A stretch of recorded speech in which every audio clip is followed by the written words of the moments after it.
Arbre, poème et cacao, c'est la règle de 3 de Samy Manga. Né à Yaoundé au Cameroun, cet arrière-petit-fils de planteur devient enfant des arbres à 4 ans après une initiation ancestrale.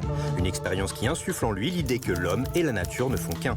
Et vous voyez bien que la green attitude domine.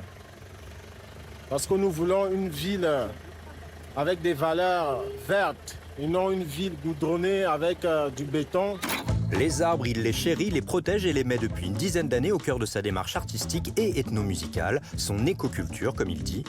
Il lutte contre ce qu'il appelle le colonialisme vert, cet ensemble de pratiques omnivores qui vise à soumettre l'Afrique pour s'emparer sauvagement de ses ressources naturelles et donc de ses arbres. Disons que l'homme est un type intéressant, mais il faut bien qu'il sache qu'il a presque rien fabriqué. Ce militant, écrivain, musicien est aussi un poète, ou plutôt un écopoète. Il fonde d'ailleurs en 2012 l'association des écopoètes du Cameroun. Son tout premier recueil de poèmes, Terre de chez moi, il l'a écrit à 14 ans alors qu'il était encore à l'école du village. Suivront des œuvres comme Les Hirondelles de Mébou, coécrit avec l'écrivain Faustin Mbolo, ou Opinion poétique avec Caroline Despont, et différents prix de poésie. Dans sa musique aussi, il met toute la poésie du monde, au moins celle de l'Afrique.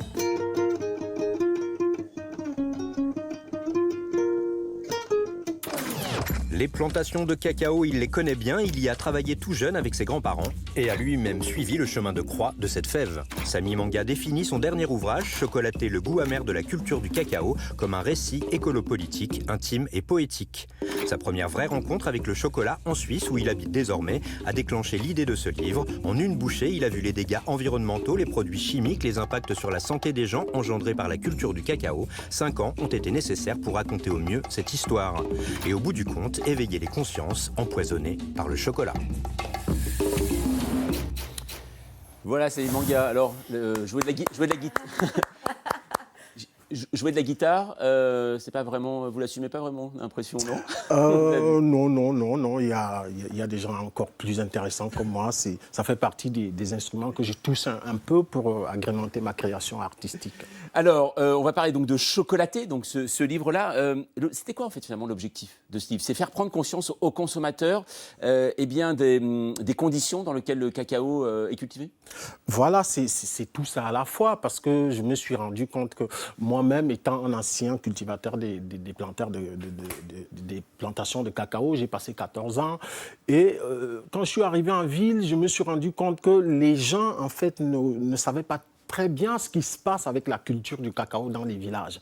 Et au village aussi, de l'autre côté, les gens ne savent pas ce que deviennent les fèves de cacao une fois partis des villages. Et donc, quand j'ai rencontré le chocolat en 1997, j'étais un peu... C'était à la fois un bonheur parce que j'ai découvert le chocolat. J'étais, waouh, c'est magnifique. Mais j'ai aussi compris, en fait, ce que devenaient vraiment nos fèves une fois partis du village. Et ça, c'était de la colère aussi. Je me suis dit, comment ça se fait que ce soit après 17 ans que je sais finalement ce que c'est que les produits dérivés qui partent du cacao. Donc oui, le message est là, c'est la prise de conscience que les consommateurs, que ce soit dans le nord ou dans le sud, qu'ils prennent conscience des dégâts de la culture du cacao. Il n'y a pas que le système économique, mais il y a toute une chaîne. Parce que Samy Manga, vous le racontez très bien, c'est un travail pénible physiquement, mais c'est aussi un travail qui empoisonne, qui rend malade, qui fait des morts. Mais voilà, c'est... Aujourd'hui, on a atteint un niveau de productivisme qui fait froid dans le dos. Ça veut dire qu'on veut toujours plus de fèves de cacao. N'oubliez pas que l'Afrique produit environ 2 millions de tonnes de cacao par an. La Côte d'Ivoire est le premier producteur mondial. C'est des produits chimiques, c'est quoi Mais c'est ça, il faut toujours agrémenter les sols, il faut toujours injecter des choses dans le sol pour que le cacao soit productif, pour qu'on ait des millions et des millions de tonnes. Or, même en le faisant, on n'est pas sorti finalement de ce que j'appelle le colonialisme vert, parce que la Côte d'Ivoire qui produit 2 millions de tonnes, c'est aussi le pays où il y a 80% de ces forêts qui sont déjà abîmées par rapport à la culture du cacao. Et c'est là où on voit en effet ces produits qui abîment les hommes et les environnements. Qui sont ces personnes que vous appelez les seigneurs du cacao ?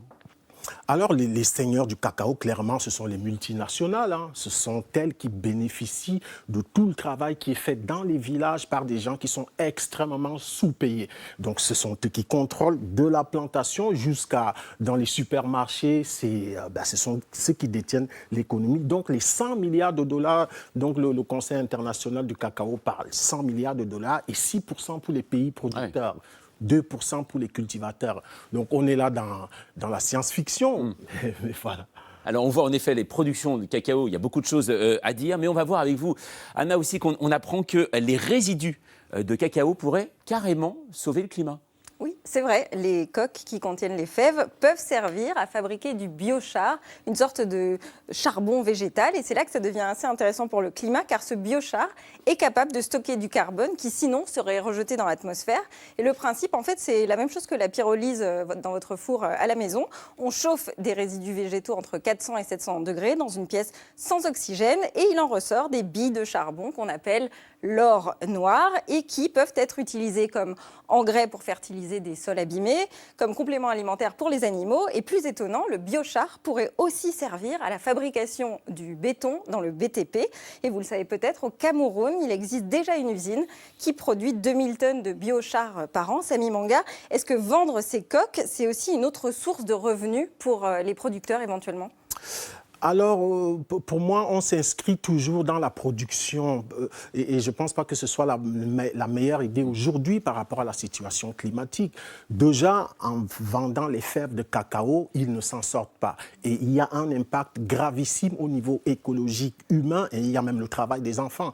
Donc, je ne suis pas contre qu'on puisse trouver d'autres moyens de bénéfices et tout, c'est bien, mais il faut toujours garder à l'esprit que nous devons lutter contre cette monoculture. Nous devons arrêter de consommer n'importe comment parce qu'on a un problème climatique aujourd'hui et ça passe par la surconsommation de tout ce qu'on... Une forme de sobriété. Voilà, on a besoin de sobriété, de s'arrêter un peu. Vous êtes en train de nous dire qu'il faut qu'on arrête de manger du chocolat, le chocolat équitable par exemple?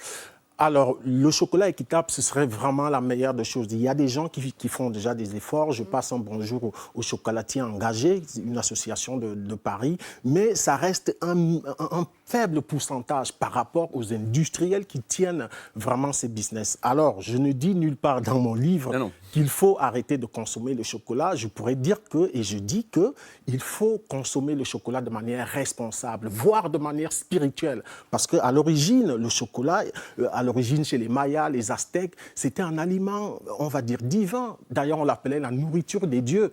Donc, c'était une consommation vraiment responsable pour des cas précis, pour réfléchir de manière sociale faire face à des situations. Donc, il y avait une consommation assez spirituelle, pas cette frénésie qu'on a aujourd'hui. Cacaomania, vous dites. Voilà, cette cacaomania qui, finalement, nous empoisonne. Vous l'avez dit tout à l'heure, vous avez goûté, vous, du chocolat. Je crois que c'était en 99, c'était la première 1997. 17, pardon, 97, vous vous en souvenez encore. On se rend compte quand même que pour une partie de la population des pays africains, le chocolat, alors qu'ils en produisent, reste un produit de luxe. La consommation du chocolat, j'ai appris ça lors de mes recherches, en Afrique, de manière générale, est de 4%. Un Français ou un Suisse consomme environ 10 kilos de chocolat par an. Donc, ne faites pas les calculs, ça donne les mots de tête.